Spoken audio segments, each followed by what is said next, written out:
We are live again. Check 1 2. Check 1 2. Check 1 2. All right. Or you can say 3 4. Yeah. You don't want to say 1 2 1 2. You say 1 2 3 4. And we're still down here at the police rally. Here's Lisa's voice. She's doing well. I'm concerned about Lisa sometimes. You know, it's hot out there. Well, it's hot out there. It's a hot day. Yeah. We've had a string of very, very, very hot days. It is. And even though we're in the shade, if it wasn't for this breeze, it's a good turnout, right? It's a good turnout. So far. It's a good turnout. And we have one of the guests that was out in the audience with us. With us right now, actually. And that is Mr. Keith Hahn. Keith, how are you? Pretty good, guys. How's it going? Thanks for joining us, this Keith. This is a pretty impressive setup. What do you think about it? Pretty impressive setup. This looks like a regular mobile studio. It's a mobile studio. That's exactly that's exactly what it is. You know. Pretty cool. Keith, you are a retired detective now, and you are here at the Edison Police Rally that Lisa helped organize. First, a couple words on the pro-police movement here. Well, like I said today, everybody wants to make this constantly about race, and it's not about race. It's about, life is hard for everybody, regardless of your race, gender, religion. Life is tough, and when you have the worst day in your life, whether it's addiction, and like I said today, addiction, somebody overdoses and calls, who shows up? It's the police officer. Mm-hmm. They don't ask what race, what religion, what gender. They show up and do their job. They issue the Narcan. They bring that person back to life. That's somebody's daughter, somebody's sister, somebody's relative, and they do their job. If it's illness, somebody has a heart attack. Right. And who's the first one that shows up? It's the police. Right. They show up, they do their job.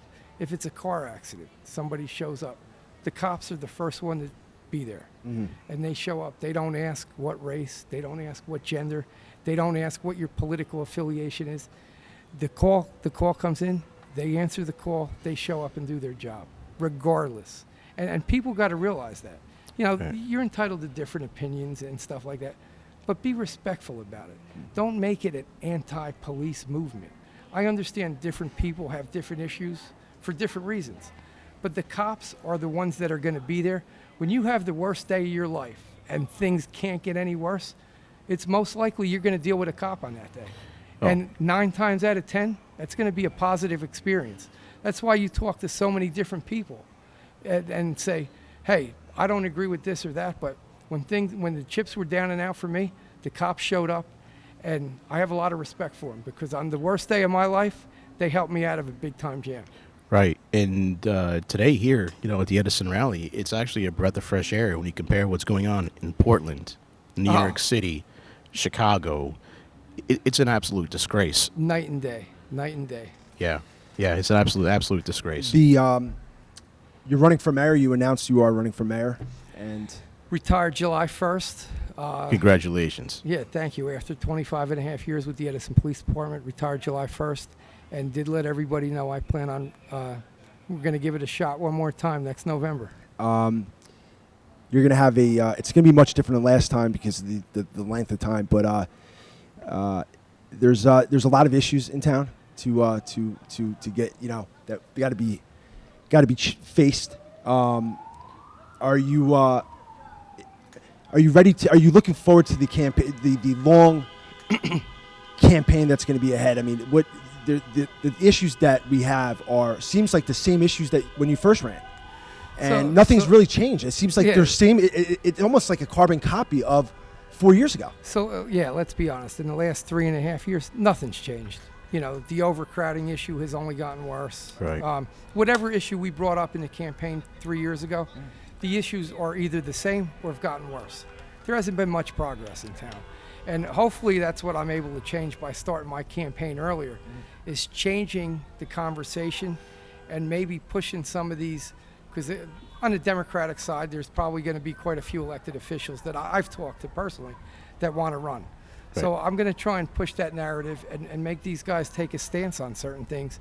And maybe we can get a lot accomplished even before the election. Because the one thing everybody in town will agree, the 2 months I was running for mayor, the issues that were being brought up, they were getting addressed. Yeah, they were. Town hall was quick to address the pothole, right. or whatever it may have been. They got on top of it. Right. You know, so you got a bunch of elected officials now that are sitting up there and actually have the power and the control to do the right thing. So we're going to push them. And the difference is going to be, instead of 2 months where the campaign is, now it's going to be 18 months. Right. So let's see how they react, you know, and let's see if they're responsive to the public. Right. You know, just recently on Central Avenue, they redid the basketball court. Cost less than $12,000. You know, I've been a cop for over 25 years, or was a cop for over 25 years. And the one thing I could tell you is kids need to be kept busy. Absolutely. If you don't keep kids busy, Absolutely. they're going to get themselves into trouble. Absolutely. And we as a township, I believe, do a horrible job of giving kids the facilities and the resources to do constructive things. Whether it's the courts that are run down, no rec center. You know, there's a multitude of things, but we do a horrible job of giving them that. Central Avenue, they redid that basketball court for less than $12,000. Yeah. It looks brand new. Absolutely. For that does look price, good, yeah. Beautiful. There's no reason we can't redo every court in town, because a court on Central Avenue does nothing for the kid in the north end. Sure. You know, Right. just like I said with the rec center they were proposing at the Ford plant. They wanted to put in a $60 million rec center, which would have been great. But if you're a kid that lives in North Edison, you might as well put that $60 million Yeah. rec center in South Brunswick, because he ain't Yeah. never going to get Yeah. there Yeah. unless his parents can drive him down there. Right. You know, so you'd be better off having little places within the neighborhoods that the kids can get to, that they can utilize. That's a smart idea. Instead of Yeah. having one massive one, Keith, that's a great idea, because you would have 3 more miniature ones where it's geographically better for easier to get to. Easier for access parents. for people around the town. town. Listen, Yeah. Edison's a huge town. You know, you don't realize how big it is. Oh, But yeah, it's absolutely big. Yeah. So I listen. I think keeping the kids busy, 100%, and yeah, I think and it's hey, the issues are still here. You're still dealing with the same things, same problems that you were 3 years ago. It feels like nothing gets fixed. They just elected 4 people to the council, you know, just in January, and Right. and not much has been getting done. Well, let's be honest. Part of that problem is the inability for people to work with one another. Yeah. You have the mayor is suing the Democratic Party because they owe him money. Like, when everybody is infighting and fighting for control and power, it's hard to do anything constructive. And I say this on behalf of all the council people. They spend so many hours every week dealing with nonsense and political fights and fires that are being started that they don't have any time. These guys have full-time jobs on top of, you know, Right. it's a part-time position. Right. So they spend so many hours every week dealing with the nonsense, they don't have time to do anything constructive. There's only 24 hours in a day and only 7 days Right. in a week. Right. Right. So when you got to spend 8 hours a day dealing with nonsense because there's political infighting, Right. how are you going to get anything constructive done? Right. There's just not enough time in the day. Well, no, and plus we need a leader in town. I think the mayor has been, with all due respect to him, he's quiet on a lot of issues, and you know, we need. I think we need somebody that is vocal. And I don't know. People are arguing out there. I don't think they're arguing. I think, but the volume did go up Yeah, a couple of yeah, notches. It did before it did. Without So, a doubt. But anyways, listen, Keith, thank you for joining us. Will you hopefully you come back on I will be. during I a will campaign? Update us. Yes. Update us. Would and- love that. And enjoy the rest of you going. What are you doing? Are you going away this summer? What do you got planned? Kids. I don't think. He's like Clark. He's like Clark W. Griswold. He is Mr. Family because he's everywhere. He's South Plainfield this day, Piscataway that day. The kids playing sports. I mean, So let's good. just say I'm going to go home right now, and my wife's going to say you were on Anthony's podcast while you should have been cutting the grass, pulling the weeds, Yeah. and putting down a new floor. You know, in Katie's that's room. kind of funny. So- I think they get that script from the same playbook, you know, because even even my wife, says something very similar, quite often. and these kids with the sports. I mean, it's every single day. I mean, I feel like he's booked So- for book solid. Yeah. Book solid. Till December. Absolutely.